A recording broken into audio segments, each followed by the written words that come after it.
We're here to talk about what is going on in the world of sports from Nigeria, Africa, and of course beyond the continent and the shores of the motherland. Welcome to another edition of Sports Drive. Yes, let us kick the ball rolling now. First of all, we are going to start on a very sad note. Yes, talking about what happened at the just concluded National Sports Festival, Gateway Games, Ogun State 2025. And of course, it is talking about the Kano State.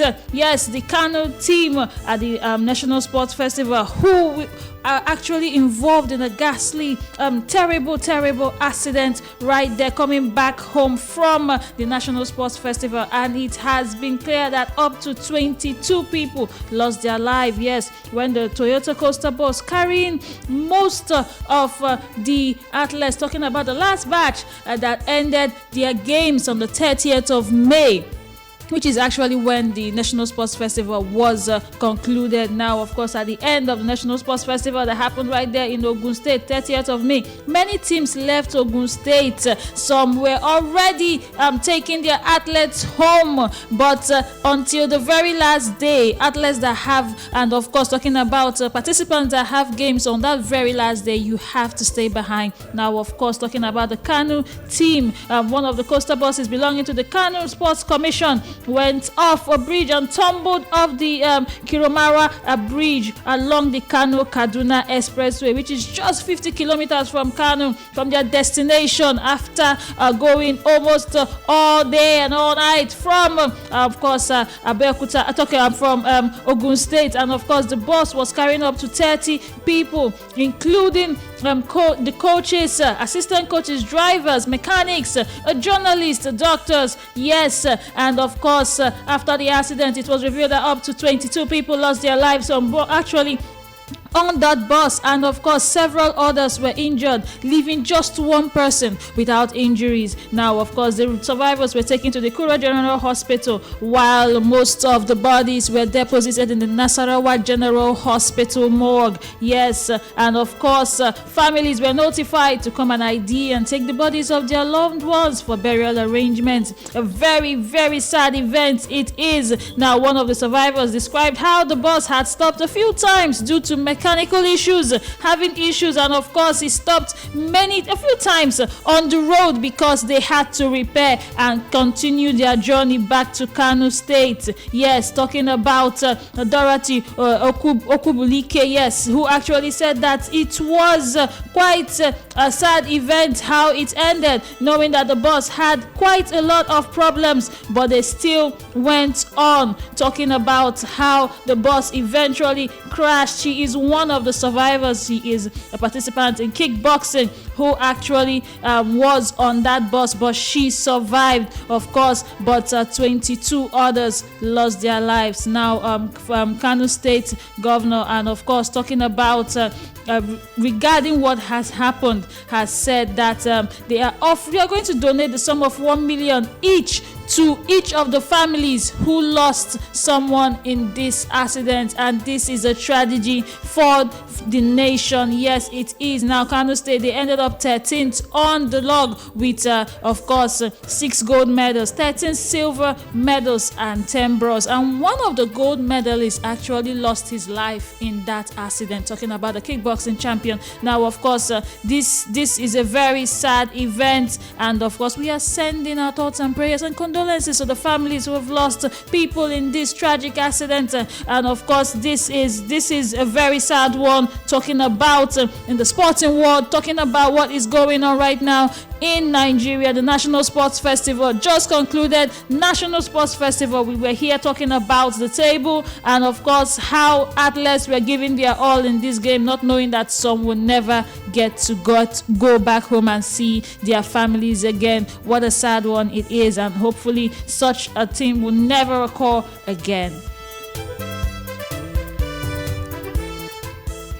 Now, still talking about Nigeria, we have to talk about what is going on with the Super Falcons. Yes, it has been revealed that the Super Falcons match that was supposed to take place yesterday, talking about facing the indomitable Lionesses of Cameroon, will be taking place today, as it has been rescheduled again to take place today. Now, talking about the match that was supposed to take place, first of all, it was supposed to take place on Saturday, the 31st of May by 4 p.m., but the Cameroonian delegation arrived in Ogun State late, and they could not, and I repeat, they could not face the Super Falcons on Saturday, being the 31st of May. So it was rescheduled. Now, it was supposed to be, originally it was supposed to be a two-leg affair. It was supposed to be a match on the 31st of May and also on the 3rd of June, being today, Tuesday 2025, but that match did not happen, and there was another arrangement where it was now reduced to just one game. Now, remember, this game and this friendly is in preparation for the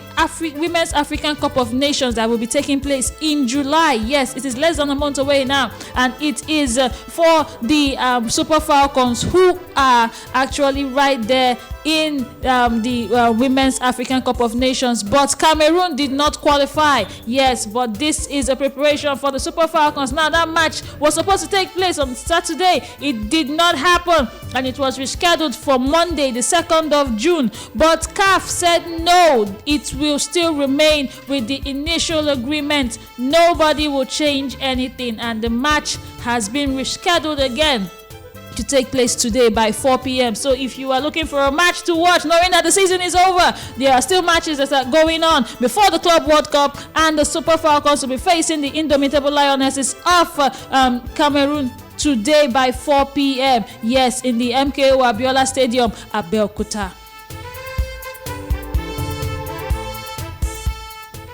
Now, still talking about national team matches. Now, of course, Nigeria, the Super Eagles, yes, the Super Falcons will be playing theirs today. But on Friday, the 6th of June, it will be the Super Eagles facing Russia right there in the Luskini Stadium in Russia. Now, of course, a lot of things have happened, and there has been a revised, an updated squad. This squad does not have most of the players you watch in the Unity Cup. Yes, of course, knowing that, first of all, talking about goalkeeper Stanley Wabali, who will not be available, knowing that he has to be present for the burial of his parents. Yes, if you remember, his father died last year, and just in January this year, the first week of January, he announced that he had lost his mother as well. Now, his parents will be buried between the 5th to the 8th of June this month, and he has been excused from the team. Now, William Trostekong is still leading the Super Eagles, but Sadiq Ismaila is there. Igor Obu as one of the defenders.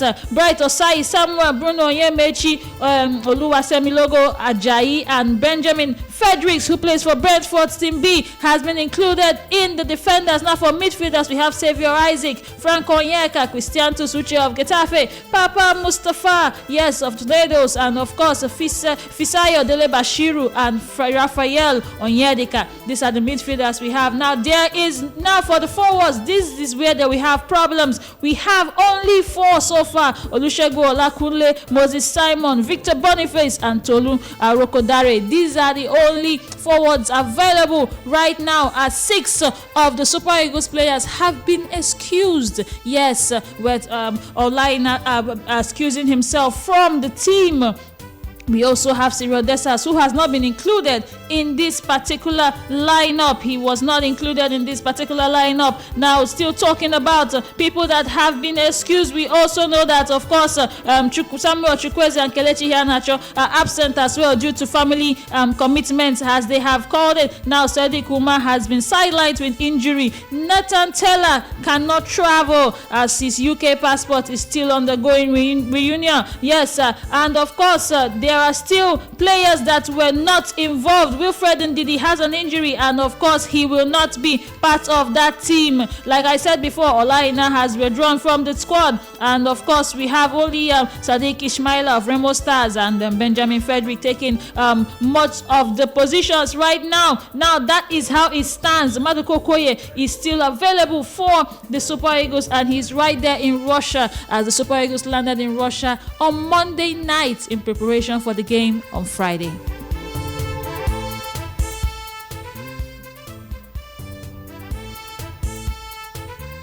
Now, of course, let us now tell you now, outside the shores of Africa, let us move. Yes, there are still matches that will take place this week, and I'm talking about the UEFA Nations League. Yes, it will be Germany taking on Portugal by 8 p.m. Nigerian time tomorrow. Yes, and on Thursday, it will be Spain taking on France. What a match. It promises to be the UEFA Nations League. Yes, that is how it will be, and Lamine Yamal has said that the match between Spain and France is not a decider for the Ballon d'Or. It doesn't matter who wins the match. The Ballon d'Or goes to the best player, he says. But I am expecting to do better next season. I will play better. I'll score more goals and I will improve. This is what the youngster has said and has promised Barcelona fans that he will do after committing his future to Barcelona with a new deal that he has signed. And of course, this will take us straight to the transfer window where a lot of things is going down. Yes.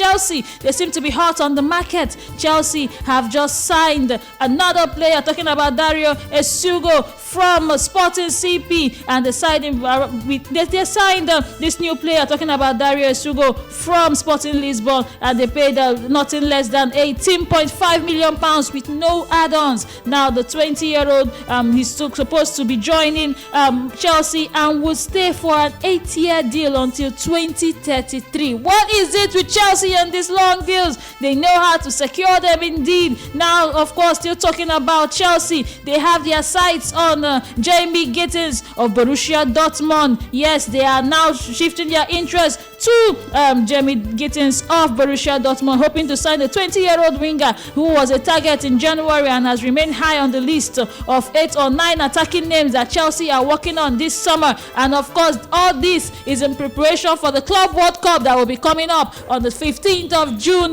2025. That is a few days from now. Yes, now let us still talk about Borussia Dortmund. A lot is happening now. They've had one brother and they're going for another brother. Who am I talking about? It is the Bellingham family, ladies and gentlemen. Joe Bellingham has committed his future to Borussia Dortmund and has given his approval for a transfer. The next step is for Dortmund and Sunderland to reach an agreement, and the transfer fee is expected to be around £25 million. That is 30 million euros. Yes.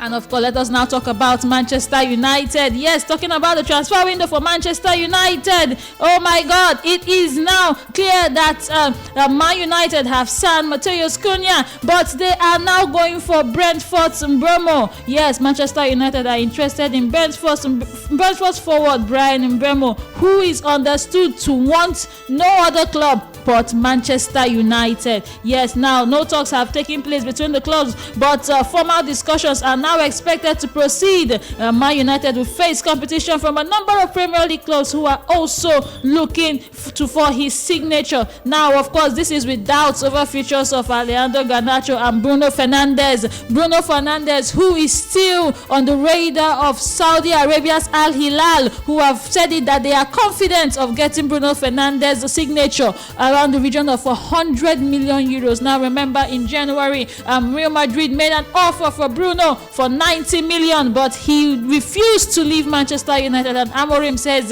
he will make sure he stays. But this time around, nobody is sure. Everybody in Manchester United is on the market. You are not excluded, knowing that Man United also have financial troubles, but there are players that they still do not want to sell. But of course, the decision is up to Bruno Fernandes. Will he stay or will he leave? Now, of course, this is how we see it in the transfer window. And with this, we come to the end of Sports Drive today. Thank you for joining us, and for more sports news updates, join us tomorrow for more news and, of course, transfer news and rumors from around the world. Bye for now. See you some other time.